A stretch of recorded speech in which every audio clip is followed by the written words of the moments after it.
Short 4 take 1 action. ফুলে যদি এতই কাটা গোলাপটা তুই তুললি কেন? প্রেমে যদি এতই ব্যথা সেই প্রেমে তুই ভুললি কেন?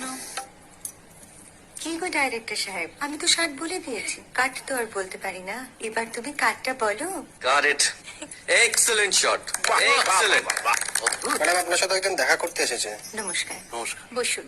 আপনার জন্য আমি চেক বইটা নিয়ে এসেছি ম্যাডাম। কি যেন নাম আপনার ডিরেক্টর সাহেব? পিনাকি মুখোটি। মুখুটি বাবু, আমি ভুতুরিয়া বাবুর কাছ থেকে পরে চেক নিয়ে নেব। আচ্ছা। আগে আপনার বাঁধানো বইটা দিন, দেখি, পড়ি, ভাবি। হ্যাঁ, না মানে সেটা এখনো ঠিক তৈরি হয়নি। ও, তাহলে সেটা আগে ঠিক করুন ভাই, তারপর চেক টেক হবে। কিছু যদি মনে না করেন ম্যাডাম, আপনার হাতে, আরে এটা তো কুমারীর চরিত্র, ওই আংটিটা। ওই যে বললাম ভাইটি, আগে আপনার বইটি রেডি করে আনুন। ও হ্যাঁ, আপনি বোধহয় জানেন না যে মায়া কুমারী তার আংটি কখনোই খোলে না। সে কুমারীর পাটেও খোলে না, বেধবার পাটেও খোলে না।